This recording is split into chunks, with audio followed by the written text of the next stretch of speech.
Imagine stepping back in time to the Paris of the 1600s.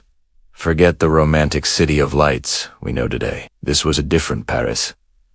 A city that was both dazzling and filthy, powerful and unstable, magnificent and dangerous. This was the beating heart of France, and one of the most turbulent places in Europe. Royal palaces rose towards the sky, while down below, ordinary people struggled in streets filled with mud. Order and chaos were neighbors. The city was expanding at a dizzying pace, pulling in migrants, merchants, soldiers, and dreamers from all over. But at the same time, war, famine, disease, and political turmoil pushed Paris to its very limits. This was the great century of chaos. Paris in the 17th century was bursting at the seams, with over 500,000 inhabitants. It was one of Europe's largest cities. But picture this. Narrow medieval streets twisting between buildings packed so tightly they nearly touched. Most roads were unpaved, turning into rivers of thick, stinking mud whenever it rained. And the smell. People threw their waste directly into the streets. Open sewers flowed toward the Seine River, filling the air with an unbearable stench. Animals roamed freely, and devastating fires were a constant threat. Despite all this, life never stopped. The city was alive with a raw, chaotic energy. Markets overflowed with noise and activity. Church bells rang constantly. Carriages, pushed by sheer force, fought for space with pedestrians. This wasn't a planned, orderly city. It was an unstoppable force of nature. The Seine River was the city's lifeline. Every single day, boats sailed in, carting food, firewood, stone for building, and barrels of wine. The bridges weren't just for crossing. They were packed with houses, shops, and people, creating a bustling community right over the water.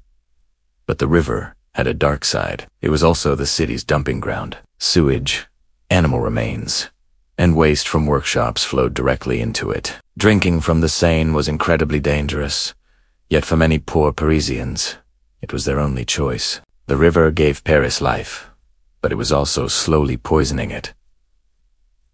For most Parisians, life was incredibly harsh. Artisans, laborers, servants, and street vendors worked from sunrise to sunset just to survive. Entire families were often crammed into a single, tiny room. Bread was the staple food, and when shortages hit, hunger was never far away. Children started working at a young age. Beggars filled the steps of churches and crowded the bridges. In the shadows of the grand city, crime thrived. Neighbors relied on each other for help. Taverns and churches offered a place of refuge and community, and there were moments of joy.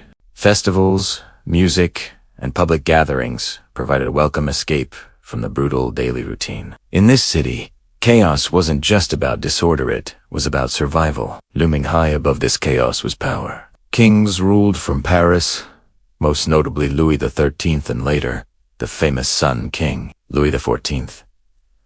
They launched grand projects to reshape the city, imposing their vision of order on the medieval mess. Wide avenues were cut through old neighborhoods, monuments were erected, and new royal squares were built. The Louvre Palace was expanded, and the Tuileries Palace stood as a powerful symbol of royal authority. Military parades and grand ceremonies constantly reminded the population who was in charge. A stronger police force was established, and surveillance increased. The era of tolerance was ending, replaced by an era of control. Paris was learning how to be governed. This constant tension between the rulers and the ruled finally exploded during the Fronde, a series of violent civil uprisings that shook Paris between 1648 and 1653. Nobles, judges, and ordinary citizens rose up against royal power. Barricades were thrown up in the streets. The city turned on itself. The young King Louis XIV was even forced to flee Paris, a traumatic experience that would shape his entire reign. From the ashes of this rebellion, a new kind of power emerged. Absolutism. The king decided that the city would never again be allowed to fall into such disorder. Religion was the bedrock of daily life. Churches were everywhere, their spires dominating the skyline. Religious processions were a common sight. Faith offered an explanation for suffering, but it also brought fear. The plague returned again and again, with outbreaks killing thousands. Medical knowledge was scarce, and death was a constant, visible part of life. The sound of funeral bells was an endless backdrop to the city's noise. In the 17th century Paris, life and death walked hand in hand down every street. By the end of the century, Paris began its transformation.